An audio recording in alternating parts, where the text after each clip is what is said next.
मर्जी जो भी हो रहा है जीवन में अच्छा या बुरा प्रतीत हो उसे नियति मान के प्रसन्न रहने का पूर्ण प्रयास करता हूं। मैं विज्ञान का विद्यार्थी हूं। जीवन विश्लेषणात्मक तर्क व तर्क संगत सोच से जिया हूं। कहीं ना कहीं ये गुण ही मेरी श्रद्धा के मार्ग पर बाधक बनते प्रतीत होते हैं। भगवान के विषय में प्रत्यक्षम किम प्रमाणम जैसा कुछ पाया नहीं, न किसी सदगुरुदेव के वचन में ठोस ऐसी बात पाई। इस कारण हृदय में बहुत दोस्त के नाते कह रहे हैं, पिता का प्रमाण कैसे खोज सकते हो तुम मां के वचनों में, क्योंकि मां ही जानती है कि तुम्हारा पिता कौन है तार्किक वृत्ति से। आप बोलिए, पिता का प्रमाण अपने कैसे खोज सकते हैं? माता जी के वचन, केवल वचन और दूसरा कुछ नहीं है ना? तो केवल गुरु के वचन पर, भगवान पर, जैसे उसने कहा तुम्हारा पापा है और मान लिया, तो स्वप्न में भी किसी और पुरुष को तुम पापा नहीं बोल सकते। इतनी जोर से माना। तो गुरु के वचनों में यदि दृढ़ विश्वास हो जाए तो परमात्मा तुम में है, बाहर है, भीतर है, सर्वत्र है, सर्वत्र है। अचरम सर्वेव च सूक्ष्मात् तद विज्ञेयम दूरस्थम शांतिके च तत्। हे, तुम कह रहे हो प्रत्यक्ष का हमने अनुभव नहीं किया, तुम्हें प्रत्यक्ष अनुभव नहीं हो रहा। तुम हो ना। हम तुम्हें केवल तुम परमात्मा के हमारे अंश हो, देखा है, मानते हो ना, हो अपने को तुम मानते हो और तुम्हारा अंशी जो परमात्मा उसके लिए कह रहे हो हमने देखा नहीं, तो कैसे मान ले? तुमने अपने को देखा? किसमें देखा? आईडी में देखा, फोटो में देखा। किसका? ये ढांचा है पांच भौतिक, ये गाड़ी है तुम्हारी, ये शरीर तुम नहीं हो। नहीं तो जब तुम निकल जाते हो तो शरीर को सजा के कोई रखे, शरीर को आग लगा दिया जाता। तुम कोई और हो ना, तुम कुछ और हो ना। तो तुमने जाना तुम क्या हो? तुमने देखा अपने को?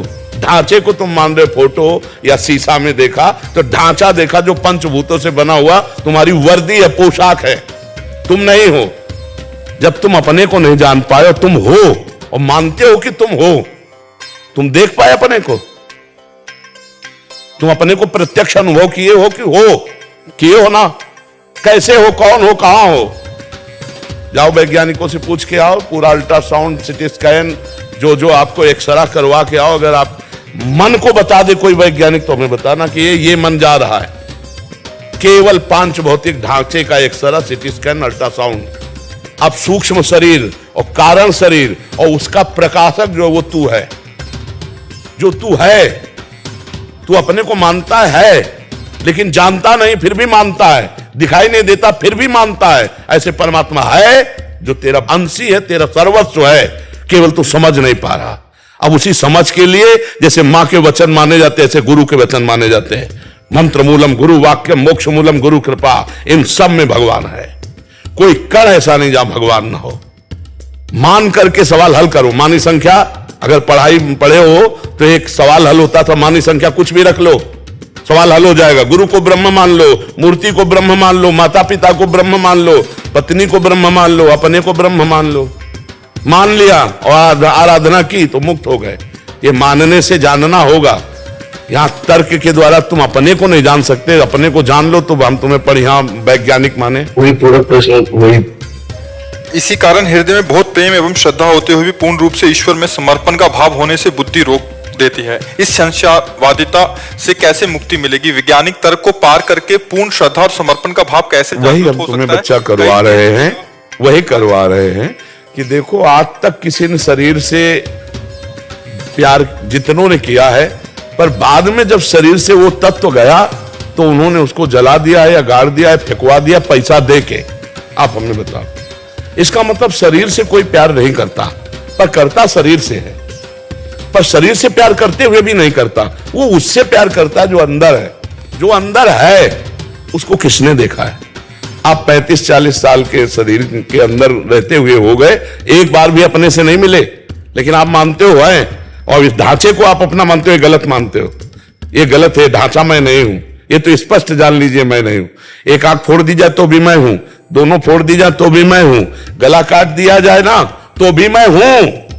ये शरीर में हलचल खत्म हो जाएगी, पर मैं हूं, मैं अविनाशी हूं। बहन को मार डाला, उसी के शरीर से भगवान का प्रादुर्भाव हुआ।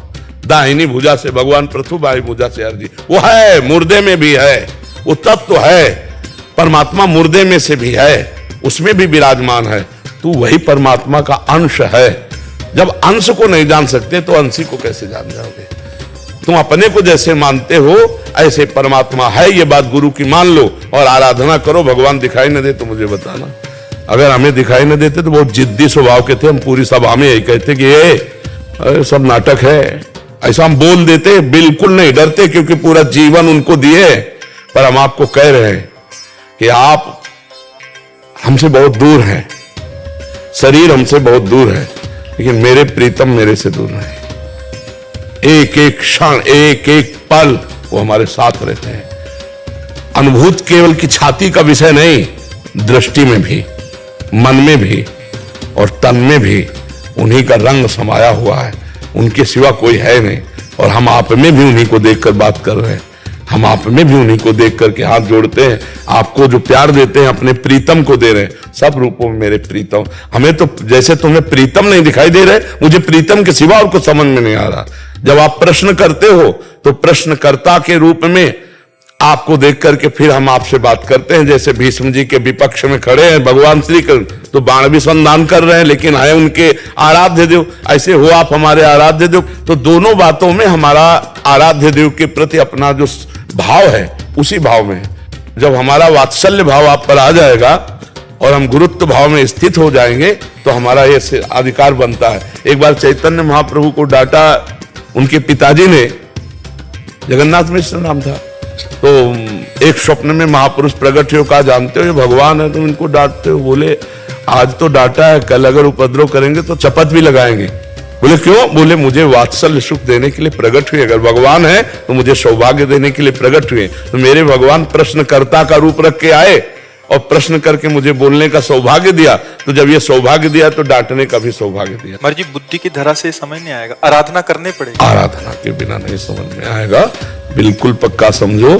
जैसे अपने शारीरिक अंग है, अल्ट्रासाउंड और एक्सरे और सीटी स्कैन से हम जान सकते हैं, लेकिन सूक्ष्म शरीर जहां से प्रारंभ होता है वहां इन यंत्रों का प्रवेश नहीं। फिर कारण शरीर स्वभाव, फिर इसके अंतर में जो विराजमान तीनों को प्रकाशित करने वाला है वो मेरा स्वरूप, वो ज्ञान के द्वारा आता है। अज्ञान तिमिरांधस्य ज्ञानांजन शलाकया चक्षुरुन्मीलितमेन तस्मै श्री गुरुवे नमः। गुरु शरण में जाकर उनके द्वारा बताई हुई आराधना साधना से तब अनुभव होता है। ऐसे थोड़ी हो। आप सोचो, हम बिल्कुल सरल बात कह रहे हैं। आप भारत के नागरिक हो, राष्ट्रपति प्रधानमंत्री से हाथ मिला सकते हो, लेकिन अभी मिला के दिखाओ, मिला के देखो। भारत में तो भारत का ही तो नागरिक है। आपको योग्यता साबित करनी पड़ेगी, आपको आवश्यकता साबित करनी पड़ेगी। दो बातें साबित होने पर आपको बहुत समय लगेगा, तब आप मिल पाएंगे। मिल पाएंगे नहीं। अगर आप अधिकार साबित नहीं हुआ, योग्यता साबित नहीं हुई, तो आप दोनों में नहीं, दोनों में फेल हो गए तो आप नहीं। फिर यहां से सबसे बड़ा केंद्र है स्वर्ग, जो त्रिभुवन का है, देवराजेंद्र। फिर देवराजेंद्र के ऊपर भी है वसु, फिर प्रजापति, और समस्त प्रजापतियों की प्रजापति भगवान परमेष्ठी पद में विराजमान ब्रह्मा। और ब्रह्मा के लिए भी जो दुर्लभ पद है वो हरिदासत्व है। हरिदासत्व से बढ़कर कोई पद नहीं, जिसको ब्रह्मा भी नमस्कार करते रहते हैं। ऐसे ही भगवान का साक्षात्कार हो जाएगा बातचीत से। आप हमारी बात सुनो। एक प्रधानमंत्री के देखने के लिए आपको कितने पापड़ बेलने पड़ेंगे जो जाके हाथ मिलाना होगा। और अनंत ब्रह्मांडों का स्वामी है वो, तुम खिलवाड़ समझते हो? अनंत ब्रह्मांडों का स्वामी तुमसे कैसे बताए? कोई क्षण ऐसा नहीं जो बिलग हो। ये सब महात्मा ऐसे थोड़ी जीते हैं। उनके नाम, उनके रूप, उनकी लीला, उनके धाम में जीते। आप कैसे? इनके पास जो संपत्ति है वो किसी के पास संपत्ति नहीं, कोई नहीं, ब्रह्मा के पास भी नहीं। ब्रह्मा के तभी तो न पारमेष्ठम न महेंद्र धिष्णम न सार्वभौमम न रसाधिपत्यम न योग सिद्धि अपनर्भवम वा। भगवत प्रेमी कितने आनंद में है। कह रहा ब्रह्मा का भी पद नहीं चाहिए, ये त्रिभुवनपति देवराज इंद्र का सुख नहीं, भौम सुख नहीं, रसातल का सुख नहीं, योग सिद्धियां नहीं। कैसा सुख है हरिदासत्व में। तो भाई भजन करने पर ही भगवान का साक्षात्कार होगा। आप सोचो बातचीत से तो नहीं होने वाला, पर वो है। जैसे तुम हो, कोई तुम्हें नहीं प्रमाणित कर सकता, कोई तुम्हें प्रमाणित नहीं कर सकता। आत्मस्वरूप को कोई भी यंत्र यहां से लेके अमेरिका तक कहीं भी कोई यंत्र बनाओ, हमें दिखा दो। आत्मस्वरूप की तो बात जाने दो। ये देखो बुद्धि, ये देखो मन, ये देखो चित्त, ये देखो अहंकार, ये सूक्ष्म शरीर है। स्थूल शरीर को तो बता देंगे कि ये हार्ट है, ये लीवर है, ये बड़ी आंत, ये छोटी आंत, ये मलाशय, मूत्राशय, ये स्थूल का ढांचा जो पंचभूतों से बना है। लेकिन सूक्ष्म शरीर नहीं, कारण शरीर नहीं, और तीनों शरीरों को प्रकाशित करने वाला आत्मा उसको तो नहीं। तो जैसे तुम हो पर तुम नहीं जानते, अपने को नहीं दिखा सकते, तुम नहीं देख सकते तो भी हो, ऐसे ही परमात्मा है। अपने आप से अपने आप में दर्शन हो जाएगा और निहाल हो जाओगे, पर तुम प्रमाणित नहीं कर सकते। ये प्रमाण का विषय नहीं कि तुम्हें अगर परमात्मा का दर्शन तो कराओ। अब ये रबड़ी रसगुल्ला प्राकृतिक वस्तु नहीं है। तुम रो, हम रो, दोनों लोग रोएं और फिर हमारी पुकार सुन जाए तो दोनों को दर्शन हो जाएंगे। ये ऐसे बिन रोए किन पाइया प्रेम प्यारा बीती, ऐसे थोड़ी कि अगर तुम हो तो कुछ प्रमाणित करो। उसका प्रमाण नहीं, वो स्वयं प्रमाण है, वो प्रमाण से अतीत है। वो भजन करने पर समझ में आएगा, ऐसे समझ में ले आएगा। ये प्रमाण का विषय है, ये श्रद्धा और विश्वास का। भवानी शंकरो वंदे श्रद्धा विश्वास रूपिणो याभ्याम बिना न पश्यन्ति। स्पष्ट वर्णन किया गोस्वामी जी ने, याभ्याम बिना न पश्यन्ति सिद्धा स्वांता स्तमेश्वरम। अपने अंतःकरण में सिद्ध आत्म स्वरूप विराजमान है, बिना श्रद्धा और विश्वास के आप अनुभव नहीं कर सकते। इसलिए भजन करो और श्री कृष्ण से प्यार करो, वे सब संशय दूर कर देंगे। ठीक है, आप बहुत आप अच्छे हो जो किसी न किसी तरह से भगवान से जुड़े हो। ठीक है।